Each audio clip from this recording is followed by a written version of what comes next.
कारूंजर हमारा असासा है और किसी भी तौर से हम इस असासे को कोई नुकसान नहीं पहुंचाना चाहेंगे। उसके साथ साथ ये मैं ज़रूर कहूँगा कि जो चीज़ें, फॉर एग्ज़ाम्पल मैं आपको एक मिसाल देता हूँ।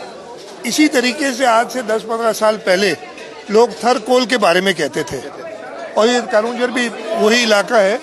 और अल्लाह ताला का शुक्र है कि इस वक्त थर ने पाकिस्तान को बदला हुआ है।